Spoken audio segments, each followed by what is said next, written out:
안녕하세요. 사람과 세상이 보이는 운명화 정보 윤조입니다. 반갑습니다.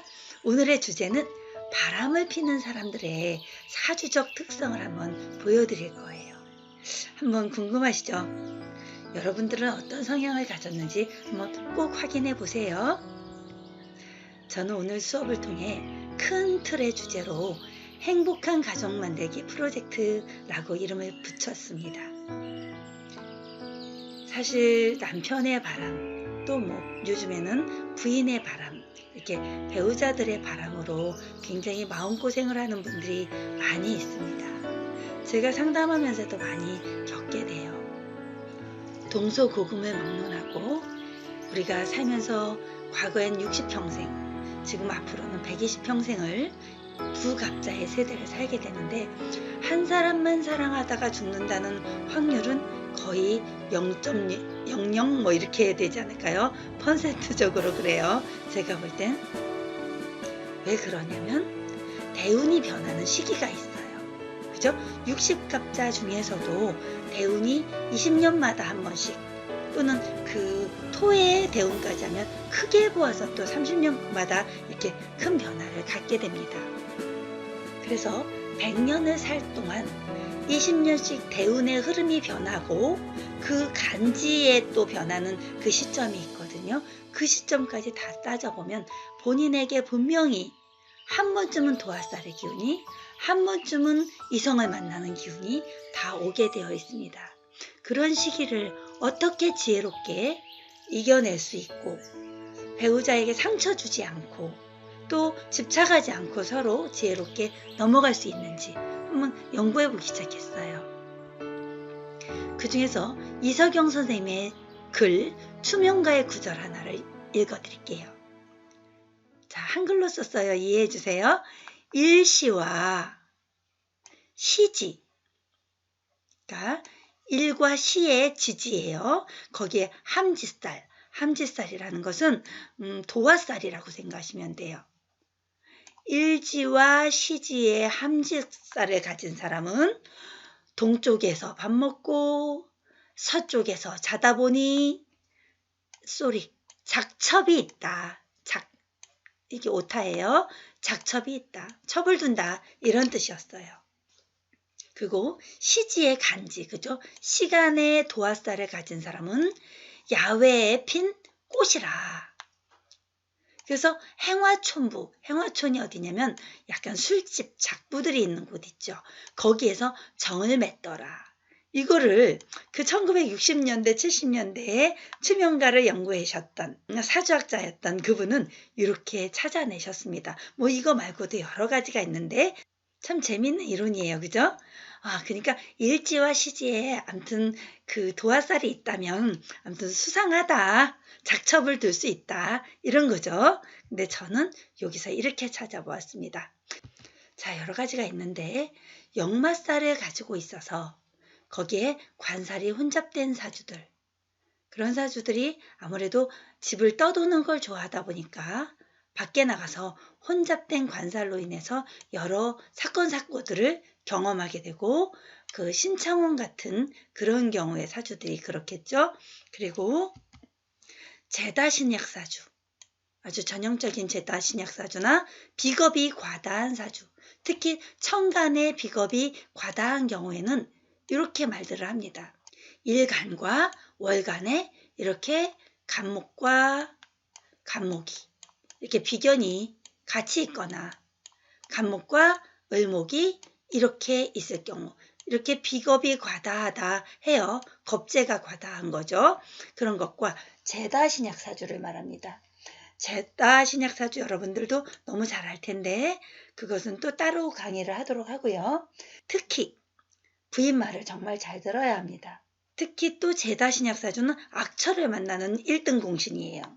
절대로 부인을 이겨먹을 수 없는, 자기가 이미 약하잖아요. 자기는 약하고 부인은 강하고 돈을 쫓으려 하나 돈도 잘 안 벌리고 여자를 쫓으려 하나 여자도 맘대로 안 되는 그런 사주들이 제다신약사주라 해요. 죄송해요. 어제 강의가 좀 많았어요. 학교마다. 그랬더니 오늘 목소리가 갈라지네. 어떻게 해야 돼요? 그럼에도 불구하고 최선을 다하는 윤조 다시 한번 시도해 보겠습니다. 이제 그 최고의 바람기의 메카라고 할 수 있는 게 도화살, 함지살요. 그리고 거기에 망신살까지 플러스 돼 있다면 이건 완전 끝장 토론자가 될 수 있겠죠. 또 하나 포인트가 있어요. 일지나 월에, 그러니까 일지나 월이에요. 이 월지에 도화가 있어요. 아까 시지에 있을 때도 문제였는데 도화가 월지에 있어도 마찬가지겠죠. 일지나 월지에 도화를 놓았는데 그게 자기의 재성이에요. 이 재성일 경우에 유부남이나 유부녀를 만나는 경우가 됩니다. 특히 남자에게 있어서 재성은 유부녀를 만나게 되는 경우를 많이 볼 수 있고, 이건 제가 한 말이 아니고 이석영 선생님이 한 말씀이십니다. 두 번째, 되게 중요한 건데요. 일지에 자가 있어요. 그죠? 병자처럼. 병자인데 거기에 묘가 또 있어요. 그죠? 계묘처럼. 병자와 계묘가 이렇게 같이 있을 때 어떤 작용이 돼요? 자묘, 형살이 되잖아요. 이런 경우에 이런 걸 뭐라고 해야 될까? 도화형이라고 해요. 자, 도화가 형을 맞았다. 어떤 일이 벌어질까요?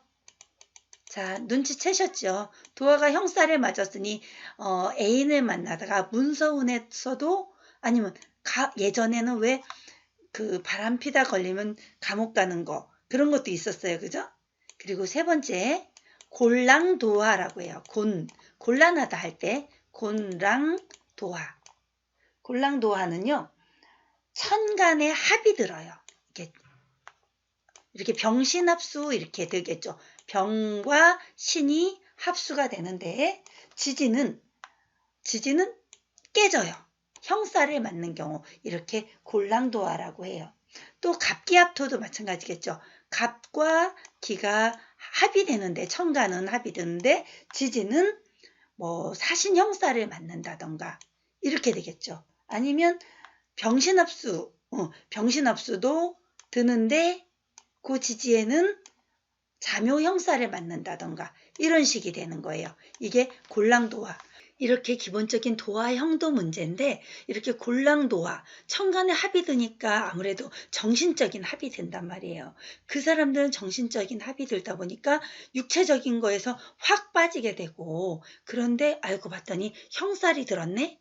또 충살을 맞았네? 이러면 굉장히 좋아서 만났지만 뒤끝이 정말 망신살로 끝나는, 그리고 상대 남자가 또 나와 일지가 망신살로 끝나는데 유부남을 만났다, 유부녀를 만났다, 이런 경우에 정말 끝장 토론자들이 될 수 있어요. 끝이 안 좋겠죠. 이럴 때 자신의 사주를 알면 좀 피해갈 수 있는 방법도 있지 않을까요? 넘어가 볼게요. 이런 경우라면 더더욱 어떨까요? 제가 만나본 사주들 중에서 첫 번째, 을목일간이나, 자, 일간별로는 그래요. 을목일간이나 계수일간의 사람들이 성정이 그래요. 새을자 이렇게 생겼잖아요. 이렇게 날아다니면서 이리 기웃 저리 기웃하는 새처럼 그렇게 되는, 계수일간도 흐르는 물처럼 어디든지 흘러가고 싶은 그런 마음이 들게 된다고 합니다. 그리고 띠별로 따지면 자오묘유띠, 토끼띠, 뱀띠, 쥐띠, 말띠. 뱀띠나 쥐띠는요, 사실은 은밀하게 할 줄도 알아요, 자기네들이. 그런데 토끼띠나 말띠는, 토끼띠는 제대로 해보지도 못하고 걸리는 경우 되게 많아요. 혹시 토끼띠 사람들 손 들어주세요. 말띠는 열심히 신나게 확실하게 이렇게 하고 내가 그래서 어쩌라고 이럴 수도 있는 사람들이에요. 그러니까 제일 불쌍한 거 토끼띠네요. 제대로 해보지도 못하고 뛰다가 걸리는 그런 경우가 토끼띠고요. 다산을 상징하는 쥐띠 같은 경우는 밤에 몰래 잘 해결하고 아마 그렇게 되는 경우가 많은 걸로 알고 있습니다. 은밀한 뱀띠도 마찬가지고요. 이제 목과 화가 강한데 그게 식상이 사실은 배설의 욕구, 발산, 독창력, 표현하는 거, 이런 게 모두 다 식상이거든요. 근데 목화를 가지고 있는 사람들은 기본적으로 발산 효과가 있어요. 그냥 아무 데서나 자기 발산을 하고 싶어하는, 그런데 그게 식상이에요. 그런 경우 더더욱 그렇고요. 자, 이런 경우 되게 많아요. 인성이 과다한 경우. 왜? 인성이 많으면 좋은 신강이 되는데 왜? 또 근데 아예 무인성이 되는 경우도 마찬가지예요. 이런 경우. 자, 조금 이따가 그건 보여드릴게요. 자, 이제 수의 기운으로 편중된 사주.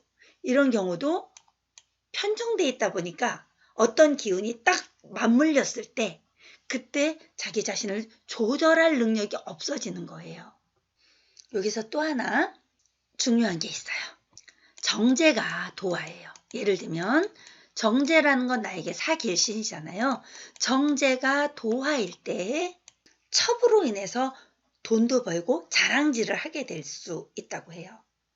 자, 두 번째는 요건 제가 아는 거고 제가 연구한 거고 요거는 책에 나와 있는 것입니다.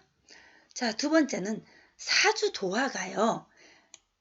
비견겁이에요. 그러니까 비견과 겁재가 아까 그랬죠. 첫 번째 나왔죠. 비견겁이 많은 사주들, 특히 천간에 비견겁이 많이 뜨면 재혼하더라 이런 얘기 많이 나오잖아요. 근데 함부로 그렇게 얘기하면 안 돼요. 다 그런 게 정말 아니란 말이에요. 그 사람의 사주 구성에 따라 달라져요. 절대 함부로 말하면 그렇게 남의 인생을 망칠 수가 있으니까 하면 안 돼요. 이럴 때 비견겁이 도화로 작용될 때 그때 처첩간에 송사가 있다고 합니다.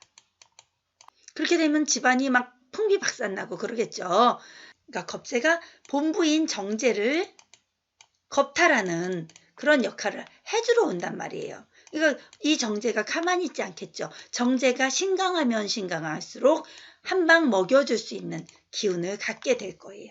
이럴 때 송사, 패가망신 이렇게 돼요. 그러니까 사실은 남자분들, 여자분들도 마찬가지겠다. 그죠? 제발 자기 사주를 정확히 알고 만약에 이런 사주를 가졌다면 그 시기를 피해가는 연습을 한번 해보세요. 제가 제일 안타까워하는 분 중에 한 분이 안희정 한때 대선 주자였던 분입니다. 이분의 음력사주와 양력사주를 놓고 이렇게 볼 수 있어요. 양력사주를 놓고 볼 때 진술충, 사술원진, 갑경충 이렇게 천간에 편제가 시간에 겁재를 두었어요.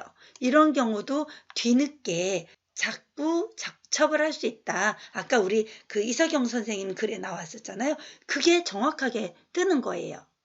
많은 분들이 이 음력생일을 두고 말씀하시는데 제가 정확한 정보로는 요게 맞다는 정보를 들었어요.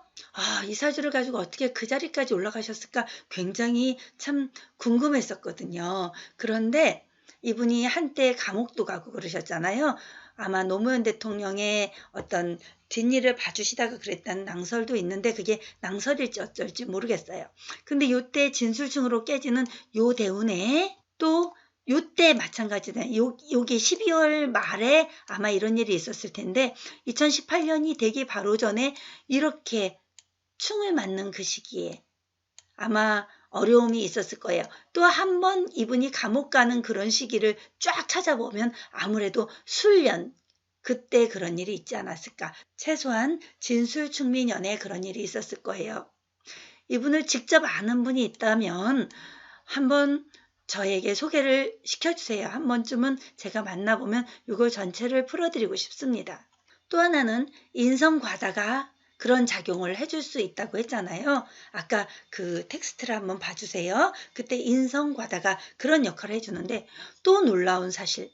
이분은 이렇게 정말 인성으로 꽉 들어차 있는 사람이었는데요. 부인 자리에 엄마를 깔고 있어요. 그죠? 그것도 계모 같은 엄마를 깔고 있으시네요. 엄마가 그렇게 큰 역할을 해주지 못함에도 불구하고 이분은 정말 굉장한 효자였어요. 알고 보면. 그런데 첫 부인을 두고 두 번째 부인을 만나다가 그 어느 시기였냐면 2011년 요 묘유증 받는 이 시기에 사실 두 번째 애인과 어떠한 사연 너무 많은 사연으로 인해서 6개월 감옥살이까지 갔다 왔던 그런 분이세요. 과유불급, 지나치면 모자란만 못하다라는 말이 정말 사주에서는 너무 절실하게 쓰이고 있습니다. 인성이 이렇게 과다할 경우에 많은 부작용들이 일어나더라고요. 그 이유는 이렇게 갑니다. 제가 급하게 썼어요. 만약에 수일간이에요. 이분처럼. 근데 금이 이렇게 강하면 머리는 굉장히 좋겠죠. 금생수하게 되니까. 그죠?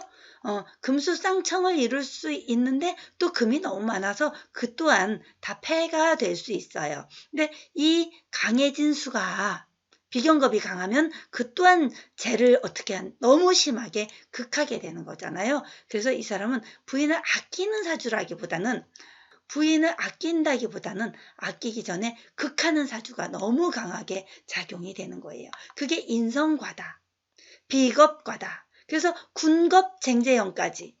그죠? 군겁쟁제형의 남자를 만나면 정말 무진장 힘들 거예요, 아마도. 그래요. 나중에 군겁쟁제, 인성과다 따로따로 해드릴게요. 지금은 여기까지만 보세요. 또 나왔네요. 이분은 나이가 많이 들으셨는데도 불구하고 부인은 근데 살아 계세요. 근데 끊임없이 애인을 만나고 지금 아마 73세, 이 73세까지도 돈 있고 힘 좋으니 애인을 그렇게 많이 만나게 되는 그런 사주들을 갖고 계시더라고요. 시주가 되게 궁금한데 옛날 분이라 시를 모른다고 합니다. 우리가 추명해 볼 수 있어요. 이런 경우는 그 사람의 얼굴형이나 이런 걸 보면서 추명해 볼 수 있는데 지금 뭐만 보여드릴 거냐면 이렇게 사례대만 보여드릴 거예요. 여기서 이석영 선생님의 추명가 구절 하나를 더 보여드릴게요. 관살이 혼잡되면 정관과 편관이 혼잡된 거거든요. 이렇게 정관과 편관이 혼잡된 몸이 관살이 혼잡된 상태에서 관성이 지장간에서 또다시 암합이 되면 정사를 맹세하면서 둘이 같이 죽자 하고 자살 기도를 해본대요. 자, 어떤 경우인지 한번 볼게요. 계사일간의 사람이 사무경병이 여기 들어가 있겠죠. 그죠?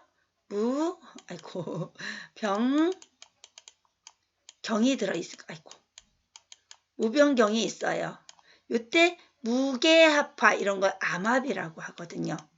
이런 경우가 바람을 피면요. 자, 그럴 때 참 문제가 심각하게 된다고 해요. 여자를 만나면 여자들이 다 죽거나 또는 자기와 같이 자살하려고 하다가 자기는 살아나고 이렇게 그 여자들은 죽었다. 이렇게 상담을 하러 왔었다고 합니다. 인신사의 삼형살이 또 같이 사형살일 수도 있겠나요? 그 시기가. 그렇게 되면 그렇게 애인과 자살 시도를 하더라. 이런 사주들까지. 제가 사주 운명을 공부해 보니까 이건 운명을 넘어 숙명일 수밖에 없겠구나 라는 그런 사례들을 정말 많이 보게 돼요. 그 바람피는 사람도 그 시기에는 자기를 어쩌지 못하는 그 운명이 와 있더라는 거예요. 그럴 경우에 그걸 뭐 잡는다고 억지로 그 못하게 한다고 감옥에 넣는다고 그게 막아지지 않더라는 거예요. 억지로 막으면 또 다른 본물이 터지더라고요. 가슴 아프고 속 답답하고 화가 나더라도 우리가 조금만 더 지혜롭게 가정을 지키기 위한 연구를 할 수 있다면 운명학을 한번 함께 공부해 보거나 사주 분석을 해볼 필요가 있지 않을까요? 딱 그 시기, 길면 10년, 더 길면 20년, 너무 긴가요? 짧으면 1, 2년 이런 기간이 있습니다. 여러분, 사주 분석을 통해 나를 지키고 가족을 지키고 사회를 지키고 국가를 부강하게 하는 우리가 될 수 있기를 간절한 마음으로 소망해 봅니다. 다 때가 있더라고요. 그러니까 그 때를 안다면, 나의 운명의 때를 안다면 분명히 극복할 수 있고 우리 운명을 극기할 수 있으리라 저는 지금 새롭게 믿고 실행해 보고 있습니다. 여러분들 꼭 함께 의논해 보세요. 함께 해주셔서 감사합니다. 나날이 행복하십시오.